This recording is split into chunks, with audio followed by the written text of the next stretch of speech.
हमारे वैज्ञानिकों ने दिन रात एक करके बहुत कम समय में देशवासियों के लिए वैक्सीन विकसित की है।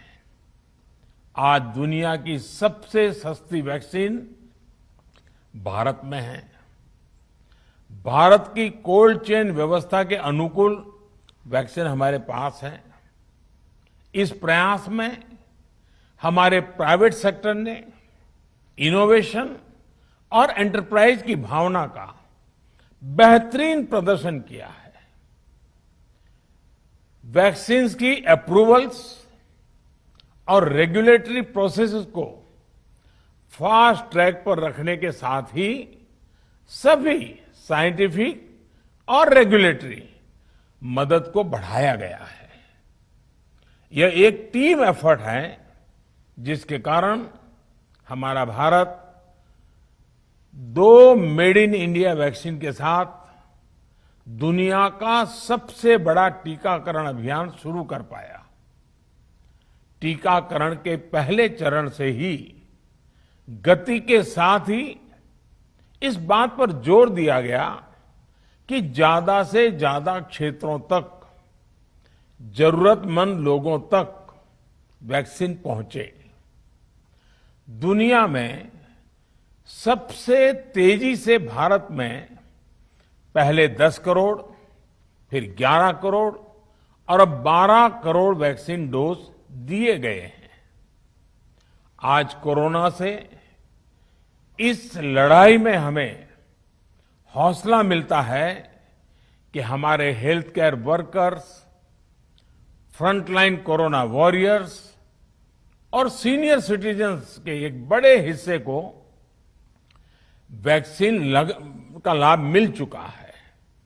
साथियों, कल ही वैक्सीन को लेकर हुए एक और अहम फैसला भी हमने किया है। 1 मई के बाद से 18 वर्ष के ऊपर के किसी भी व्यक्ति को वैक्सीनेट किया जा सकेगा। अब भारत में जो वैक्सीन बनेगी उसका आधा हिस्सा सीधे राज्यों और अस्पतालों को भी मिलेगा। इस बीच गरीबों, बुजुर्गों, निम्न मध्यम वर्ग के लोग 45 वर्ष की आयु के ऊपर के व्यक्तियों के लिए केंद्र सरकार का जो वैक्सीन कार्यक्रम चल रहा है वो भी उतनी ही तेजी से जारी रहेगा। पहले की तरह ही सरकारी अस्पतालों में मुफ्त वैक्सीन मिलती रहेगी, जिसका फायदा, जैसा मैंने कहा, हमारे गरीब परिवार हो, हमारे मध्यम वर्ग, निम्न मध्यम वर्ग के परिवार हो, वो उनका लाभ उठा सकेंगे।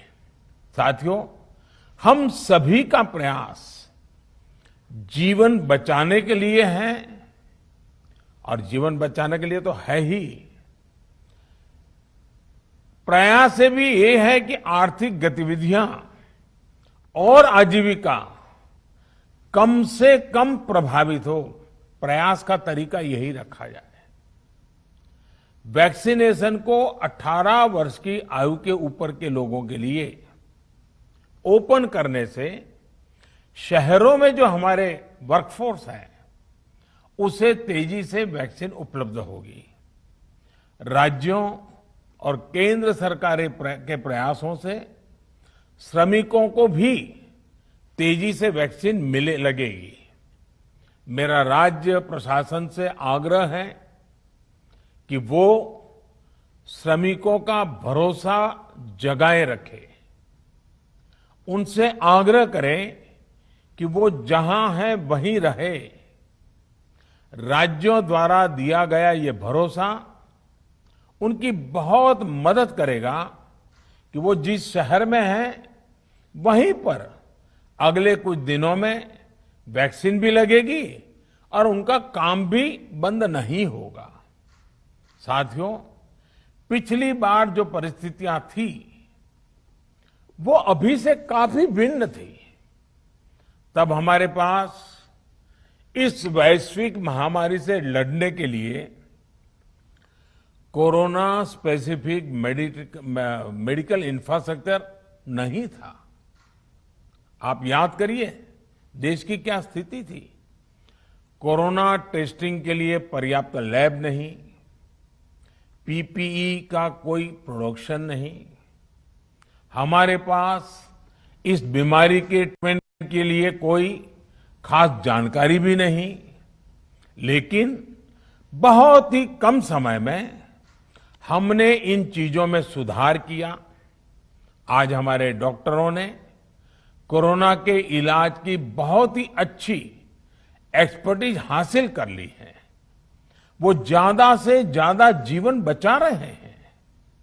आज हमारे पास बड़ी मात्रा में पीपीई किट्स हैं, लैब्स का बड़ा नेटवर्क है और हम लोग टेस्टिंग की सुविधा को निरंतर बढ़ा रहे हैं। साथियों, देश ने कोरोना के खिलाफ अब तक बहुत मजबूती से और बहुत धैर्य से लड़ाई लड़ी है। इसका श्रेय आप सभी को, सभी देशवासियों को ही जाता है। अनुशासन और धैर्य के साथ कोरोना से लड़ते हुए